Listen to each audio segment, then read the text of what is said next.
अजमेर जिला पुलिस की special task force द्वारा अवैध बांग्लादेशी नागरिकों के विरुद्ध 16वीं कार्रवाई। 3 और बांग्लादेशी महिलाएं दस्तयाब। अब तक कुल 41 बांग्लादेशियों को किया दस्तयाब। पुलिस मुख्यालय राजस्थान जयपुर द्वारा अवैध बांग्लादेशी घुसपैठियों की पहचान एवं उनका निष्कासन के दिए गए आदेशों के क्रम में कार्रवाई करते हुए पुलिस अधीक्षक वंदिता राणा के निर्देशन में अजमेर में अवैध रूप से निवास करने वाले अवैध बांग्लादेशी व घुसपैठियों की पहचान व उनका निष्कासन करने हेतु विशेष अभियान चलाया जा रहा है। इस अभियान में अवैध बांग्लादेशी, रोहिंग्या आदि नागरिकों का चिन्हीकरण किया जाकर नियमानुसार कार्रवाई हेतु additional SP city Himanshu Jangid के निर्देशन और आरपीएस वृत्ताधिकारी दरगाह लक्ष्मण राम के सुपरविजन में एक टीम गठित की गई, जिसमें सीआईडी जोन अजमेर के साथ विशेष टीम का गठन किया गया। पुलिस थाना दरगाह क्षेत्र में अवैध रूप से रह रहे बांग्लादेशी नागरिकों को डिटेन करने के लिए जिला पुलिस और सीआईडी जोन की विशेष टीमों का गठन किया जाकर अवैध रूप से अजमेर में बसे बांग्लादेशी नागरिकों की धरपकड़ के लिए सघन अभियान चलाया गया।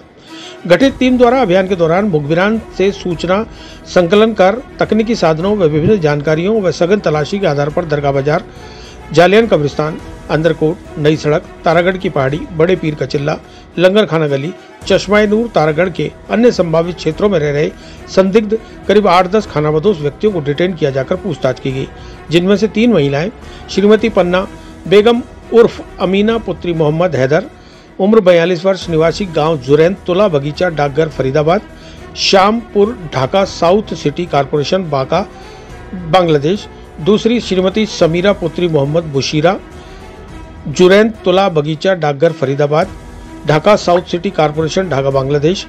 तीसरी साहिनी और समीना उर्फ रिहाना पुत्री मोहम्मद बुजुक, पश्चिम वेस्ट की post Mirpur, Kafrul, Chatamar city corporation, Dhaka Bangladesh ने अवैध रूप से बेनापोल व हिल्ली बॉर्डर से प्रवेश कर मेदनापुर, पश्चिम बंगाल पहुंची। उसके पश्चात अजमेर आकर दरगाह क्षेत्र व उसके आसपास के क्षेत्रों में रहने लगी। 21 मई को दरगाह बाजार सिलावट मोहल्ला से पकड़कर पूछताछ की गई, जिनसे स्वयं का बांग्लादेशी होना स्वीकार किया गया। उक्त बांग्लादेशियों से गहनता से पूछताछ जारी है। पुलिस मुख्यालय द्वारा जो अभियान चलाया जा रहा है, जिसमें अवैध रूप से भारत में निवास कर रहे बांग्लादेशी, रोहिंग्या या अन्य कोई व्यक्ति जो अवैध रूप से भारत में रह रहे हैं, उनको निष्कासित करने का जो अभियान चल रहा है, उसमें जो श्रीमान आई साहब रेंज और एसपी साहब द्वारा एक स्पेशल टीम एसटीएफ का भी गठन किया गया है पूर्व अजमेर जिले में, जिसमें कई बांग्लादेशियों को अब तक निष्कासित किया जा चुका है। उसी की प्रक्रिया में कल की तारीख में थाना दरगाह की जो स्पेशल टीम है और इंट एजेंसी, सीआईडी वगैरह और सेंट्रल इंट एजेंसी, इन सबके कॉम्बिनेशन से, सबके सहयोग से हम लोगों ने 3 बांग्लादेशी महिलाएं हैं, उनकी पहचान की है, उनको निष्कासन करने की प्रक्रिया जारी है। सर, ये भी जानकारी आई है कि हिंदुओं से विवाह करके ये लोग काफी लंबे समय से आ रहे हैं।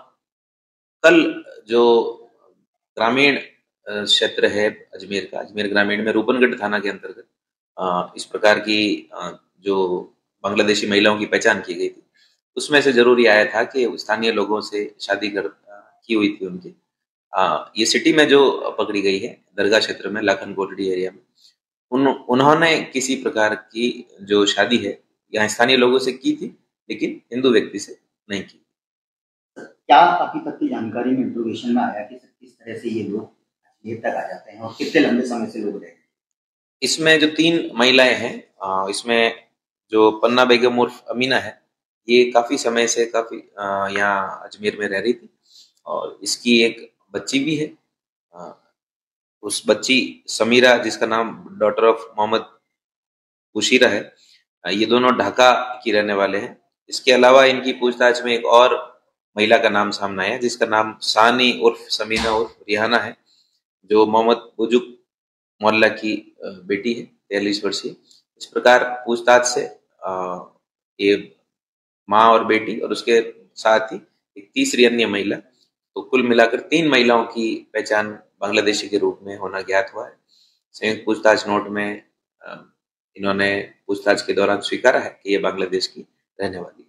ये चोरी छिपे भारत बांग्लादेश बॉर्डर से भारत में इन्फिल्ट्रेट करते हैं और फिर यहाँ आकर अजमेर में कुछ लोग जो हैं बांग्लादेशी यहाँ निवास रहते हैं। सर क्या इनके पास से कोई भारतीय डॉक्यूमेंट्स?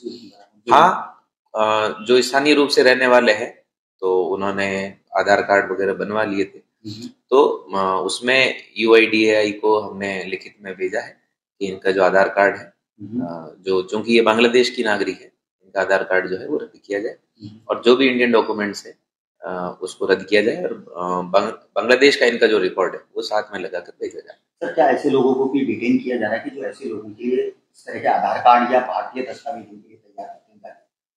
अभी प्राइमा फेसी सामने आया है कि यहाँ आधार कार्ड बनाया जा रहा है या किसी और शहर में या किसी और राज्य में ये कार्ड बना के आ रहे हैं, उसके बारे में जांच जारी। और ज्यों ही अगर सामने आता है कि इनका आधार कार्ड किस आधार पर बना, किन डॉक्यूमेंट्स के माध्यम पर बना, और अगर उसमें किसी प्रकार की कोई बदमाशी या लापरवाही की है तो उस पर कार्रवाई की जाएगी। और वैसे आधार जो है वो नागरिकता का प्रमाण पत्र नहीं है।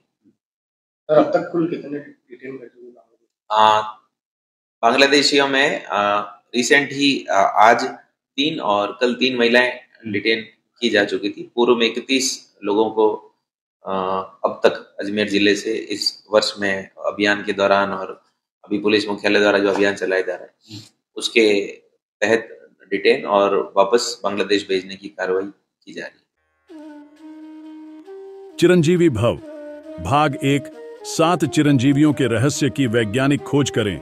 नरेश राघानी मधुकर की चिरंजीवी भव विज्ञान कथा और पौराणिक कथाओं का एक असाधारण मिश्रण है जो आपको प्राचीन हिंदू पुराणों के माध्यम से एक रोमांचकारी यात्रा पर ले चलेगी।